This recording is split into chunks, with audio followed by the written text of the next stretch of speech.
ago, we went to my sister's home to pick up a load of cardboard that she had as a waste product, and she didn't want, and rather than her taking it to the local tip, we said we would gladly recycle it. So there's some here, there's a load here, there's a load more down there, and today I'm going to start using some of it. So probably got as far as I can possibly go to travel with this on our homestead. Yeah, our homestead's really not very big, it's 0.8 acres, and so we don't have too far to walk on it, but when you're carrying heavy cardboard, it feels like a long way.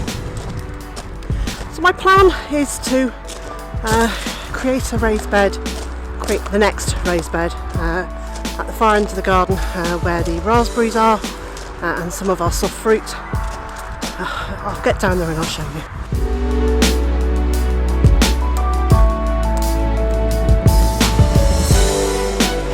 So what I've done so far is to put this frame in place.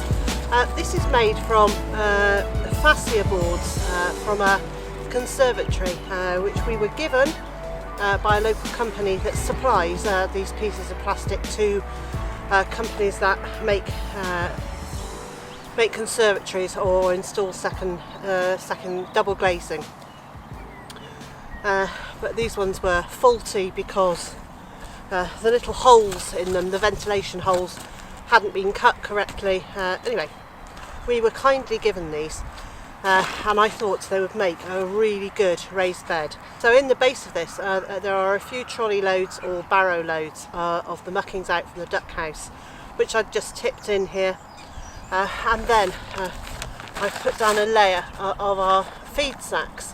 We use an organic feed and it comes in a paper bag with several layers of paper in it to make it strong enough. So I've been saving these bags for quite some time, knowing that I'd want to use them in here. So now I've got a layer of those in. I'm going to also put a layer of cardboard in. And this is all to suppress some of the weed growth long enough to kill off the weeds underneath it while everything in the raised bed is getting established. Now we are just in a field effectively. There's actually very little difference between our ground and the field on the other side of the stock fencing there. The only difference is I'm trying to tame it a little bit, and there's no way I can tame it completely. The seeds germinate way faster than I can deal with them. The stinging nettles spread faster than I can deal with them. What I probably need, although I can't have, is somebody to bring their goat for a day to clear some of the areas. but yeah, that's not going to happen, and we're not going to get a goat because that's not what we want to do. So I have to find a way of living comfortably with the weeds at the level that they're at, or maybe slightly less. But if I want to be planting, I need to be creating spaces I can plant without a vast amount of competition from the weeds. And also we need to be creating soil because the ground here is just rubbish. And like I was saying yesterday, when we moved in, there was almost no life in the soil at all, and that has really improved, but I'm continuing to make raised beds.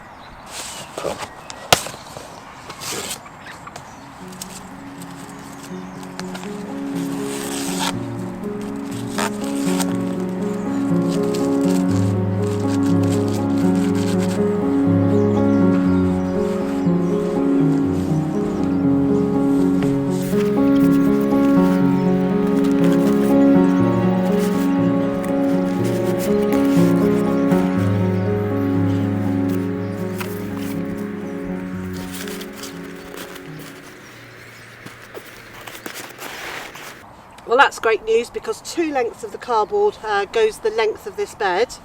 That wasn't by design, that is a happy coincidence.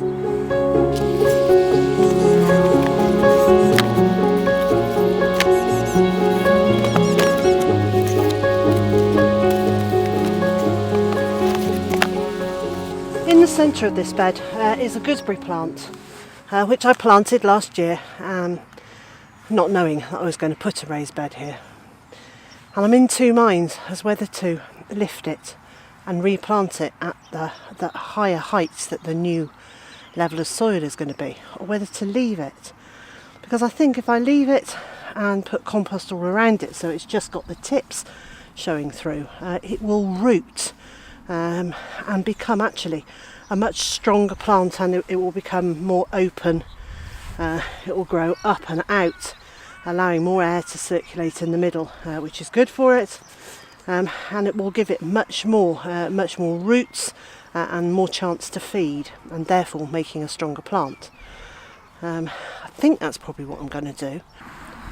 So that's the first layer of cardboard on. Now I'm going to continue adding more layers of cardboard because we've got plenty of it, and because this is a particularly weedy patch.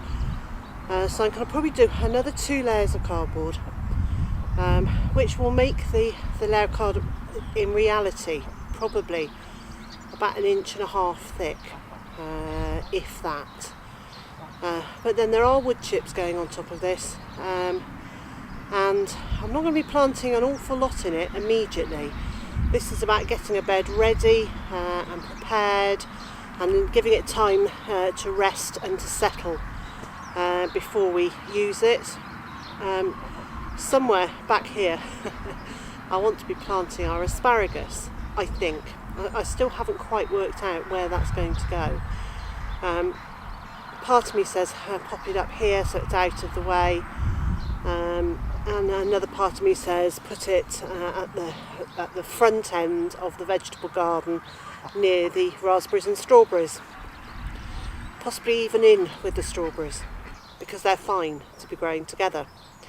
So I've still got a few decisions to make, but I do want to get on with this now, and then start getting some wood chips on top of it. Now, I've seen 2 ways of doing this. Some people would put the cardboard and just pour the wood chips on top.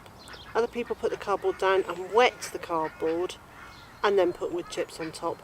Well, my wood chips are soaking wet. They are absolutely drenched through. So I'm not going to worry too much about soaking the cardboard, because the wood chips have got a really high water content, and the water will certainly start helping to break this cardboard down quite quickly. I like jobs like this. They're visually very quick.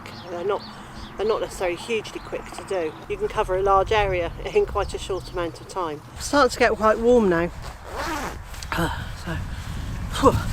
Right, so one of the things that I've learned about gardening with wood chips is that they're not an instant cure for poor soil. They need time, and they need time to break down.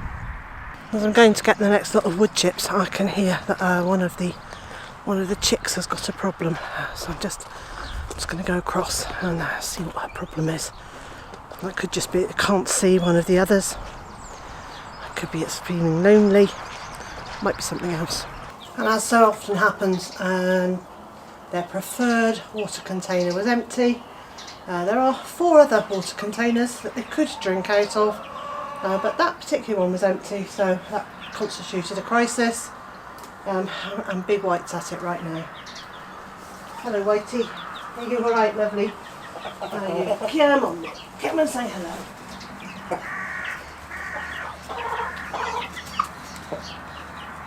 So here he is, my beautiful boy. He is inside my coat. He's quite humongous, aren't you? Yes. What a handsome fella. He is a lovely boy. He really is. There we go. There you go. I know, you're very cross with me now. How dare I pick you up? Yes, I'm sorry. Well, I'm not sorry, but you know. So, Big White is aptly named. He's quite a chunk of a chap. I'm going to go and get on with those wood chips. Well, having said I was going to go and get on with those wood chips, I then got sidetracked by the thought of a cup of tea, which I've just finished. So I will go back outside and get on with some more. Yeah, but it's not going to be a quick job. It's not going to get finished today. So I will continue this story about that raised bed on another day. And so, wherever you are in the world and whatever you've got planned for today, I hope it's a good one. And I also hope you can join me again tomorrow.